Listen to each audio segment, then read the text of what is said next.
Eric Wauters, bonjour. Bonjour. Vous êtes le directeur général de l'entreprise Wauters. Est-ce que vous pouvez nous présenter votre entreprise? Eh bien, écoutez, on a une société d'une centaine de salariés et on travaille dans le domaine du luxe sur trois domaines, notamment la parfumerie, la cosmétique et les spiritueux.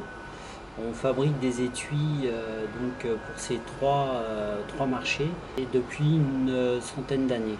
Vous vous êtes engagé très fortement en matière d'environnement. Est-ce que vous pouvez nous expliquer les raisons de cet engagement?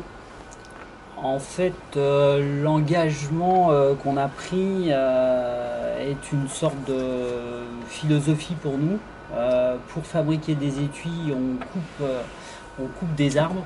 Et donc on a voulu montrer que le fait de couper des arbres et produire des étuis n'était pas en contradiction avec le fait de s'occuper de l'environnement. Mehdi El Boustouti, bonjour. Vous êtes l'ingénieur de fabrication de l'entreprise et le responsable environnement de ce site. Est-ce que vous pouvez nous expliquer les reconnaissances environnementales obtenues par Wauters? Au niveau des reconnaissances, depuis 2009, on a obtenu un certain nombre de labels. Déjà, on a obtenu le label Imprime Vert. C'est un label qui nous permet de garantir qu'on a une certaine gestion conforme de nos déchets. On doit répondre à un certain cahier des charges et on est audité régulièrement. Depuis 2009 également, on est certifié FSC PEFC. C'est un label de gestion durable des forêts qui nous permet d'avoir une certaine traçabilité au niveau de certains de nos cartons et de cotiser pour aider notamment à lutter contre la déforestation et à aider les populations locales. On a également calculé notre bilan carbone en 2012 et en 2014. On pensait que c'était intéressant de calculer le bilan carbone dans la mesure où on devait raisonner au niveau du site sur l'impact qu'on pouvait avoir en termes de CO2 sur l'environnement. Et cette étude nous a permis de cartographier un petit peu les différents postes les plus impactants au sein de notre usine et de pouvoir mener des actions plus ciblées et de réduire ces CO2. Dernièrement aussi, on a développé en partenariat avec Climate Click un outil un outil plus spécifique métier, un outil qui a été développé pour les imprimeurs, qui est reconnu au niveau européen, qui est conforme à la norme ISO 14064, ISO 16759, etc. Et qui permet de formaliser au niveau européen toutes ces données d'amélioration en termes de rejet de CO2. De plus, ce qu'on a essayé de développer avec cet outil, c'est de calculer l'impact carbone par étui. À la base, on avait fait une étude un peu plus globale sur l'impact du site, l'impact de l'usine au niveau des CO2. Là, on est en train de développer un outil un peu plus précis pour nous donner l'étiquetage carbone, le rejet de CO2 par les différents étuis en fonction des process. Suite au bilan énergétique que vous avez réalisé sur le site, quelles sont les grandes actions que vous avez menées? En 2013, on est venu ajouter un compresseur un échangeur sur un compresseur qui apportait l'énergie complémentaire. Et enfin, le dernier investissement est assez récent, car il date de 2015. On est venu là aussi installer un échangeur sur le dernier compresseur qui n'était pas équipé.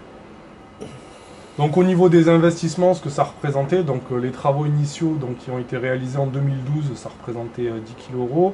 Ensuite, le prix d'un échangeur, généralement c'est 3 kg €. Le prix d'installation d'un échangeur, c'est 1,5 kg € Et comme on peut le constater sur le graphique, depuis 2012, on a réduit considérablement notre consommation de gaz. Et d'après le calcul, sur les dernières factures, on a pu estimer qu'un échangeur était rentabilisé largement en moins de 2 ans, voire pour certains en 1 an. Vous avez changé vos équipements pour diminuer vos consommations énergétiques sur le site? On a constaté au niveau de nos factures électriques que l'énergie électrique chez nous était un poste qui représentait énormément, dans le sens où il représentait jusqu'à 1,5% du chiffre d'affaires.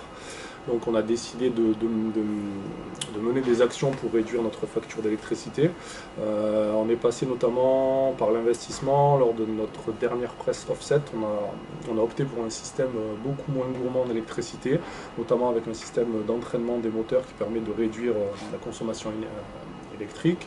On a aussi un système, au niveau de notre process, nous on est sur des offsets UV, qui dit UV dit lampe qui génère et qui consomme beaucoup d'énergie.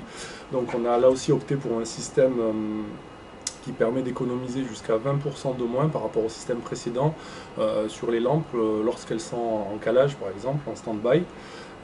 Donc là aussi ça nous a permis de réduire considérablement notre facture d'électricité. Au niveau des compresseurs, donc non seulement on a pu récupérer la chaleur qui partait dans l'air, mais on a aussi investi dans des compresseurs à vitesse variable. Donc ces compresseurs vont s'adapter plus ou moins à la demande d'air et donc faire varier la vitesse des moteurs pour diminuer les consommations électriques.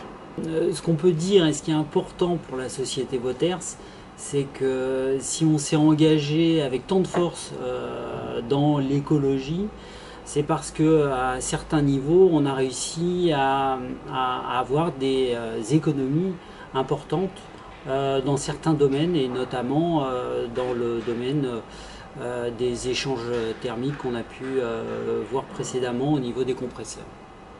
De toute manière, les actions qu'on mène au niveau écologique restent, le moteur reste aussi l'économie.